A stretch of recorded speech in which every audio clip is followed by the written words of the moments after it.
Hello, everyone. Welcome to the Jimmy Dore Show. I am your guest host, Chris Keene.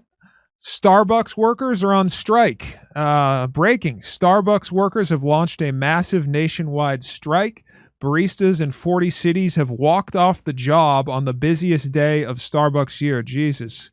That's a lot of unemployed open mic comedians. Let me tell you guys. That's upwards of 12,000 Starbucks members could ultimately go on strike as the union escalates.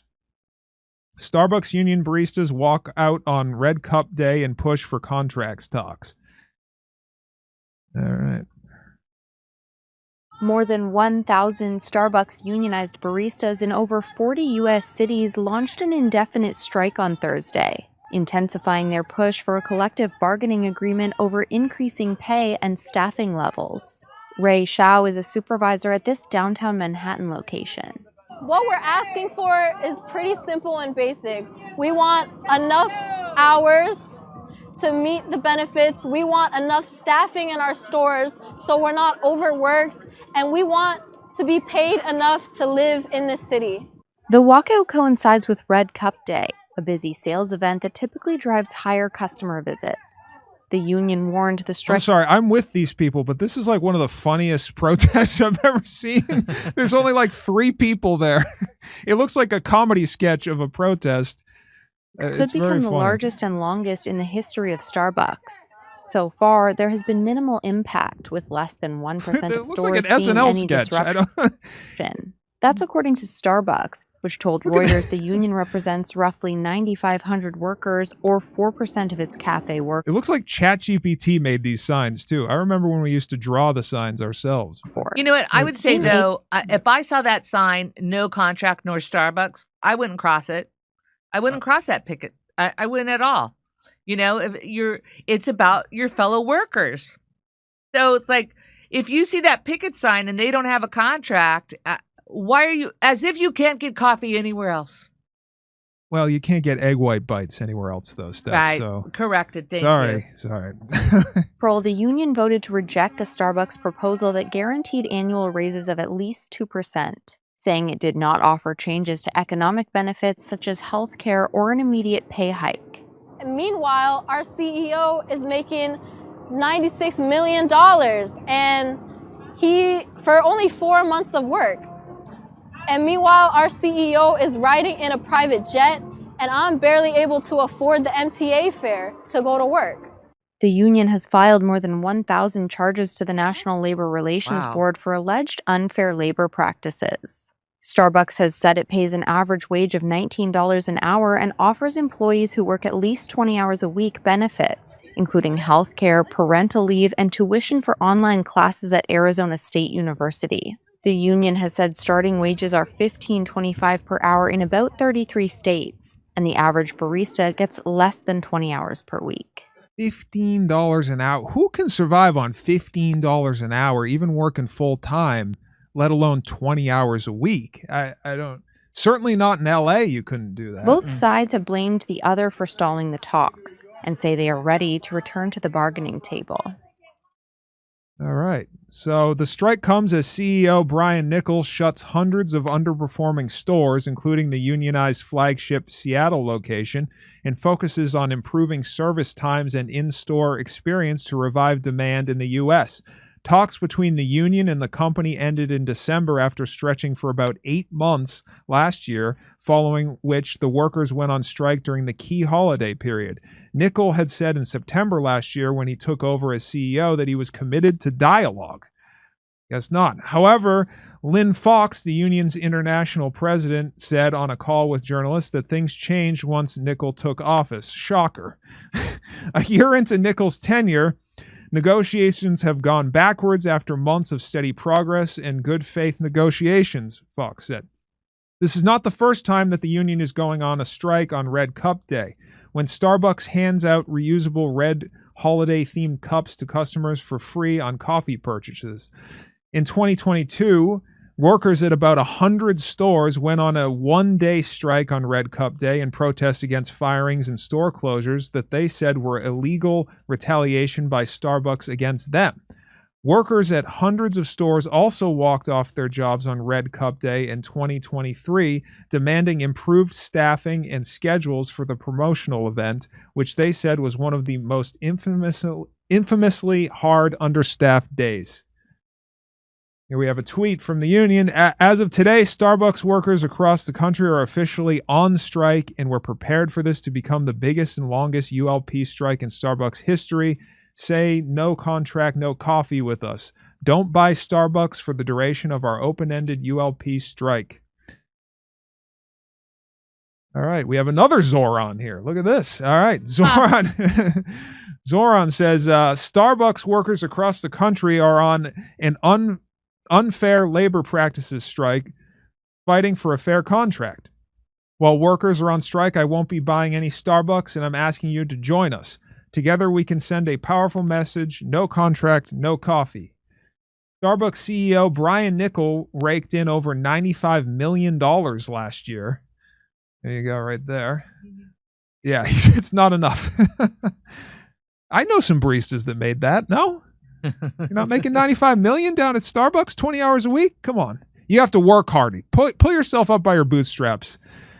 All right. The California Federation of Labor Unions tweets, while Starbucks workers struggle to make ends meet, CEO Brian Niccol's sky-high compensation gave Starbucks the worst CEO-to-worker pay ratio of any S&P 500 company last year.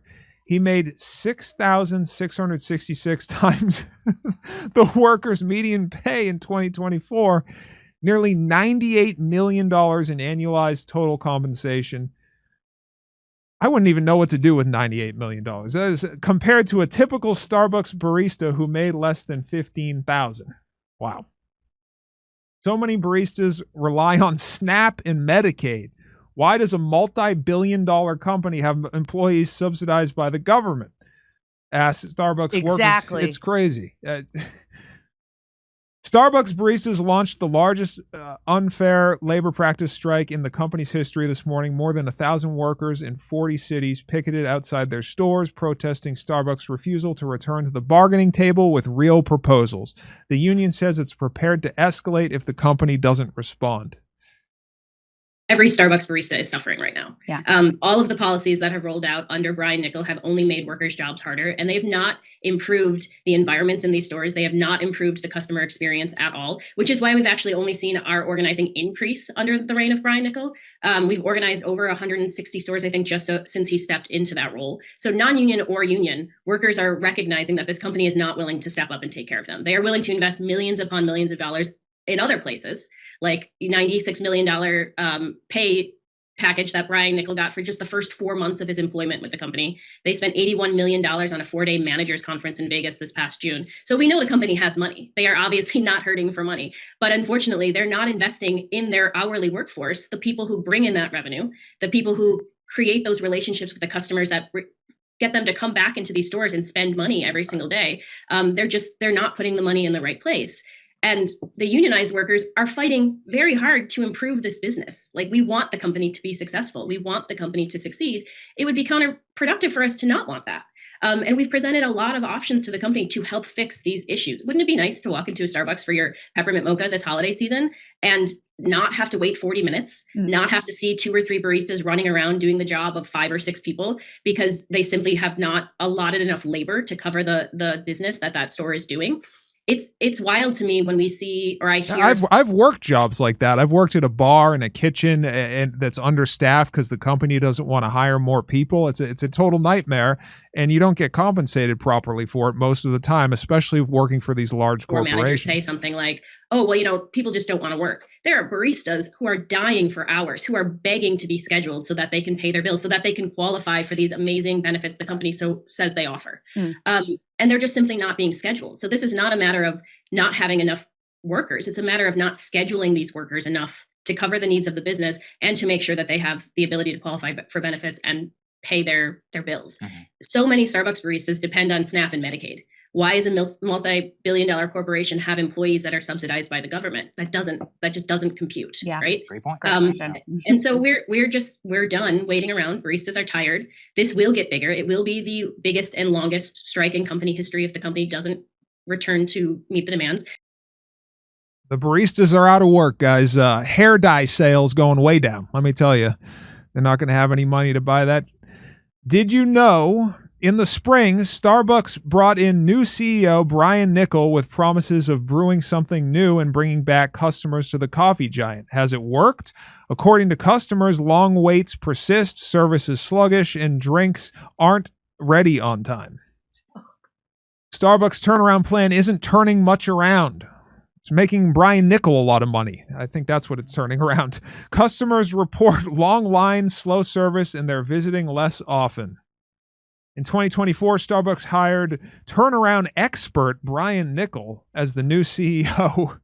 Niccol promised coffee in 30 seconds and custom drinks in under 4 minutes. Despite new policies, long waits remain the biggest in-store complaint at Starbucks. 33% of customers report long lines and slow service in August 2025, nearly unchanged from 2024.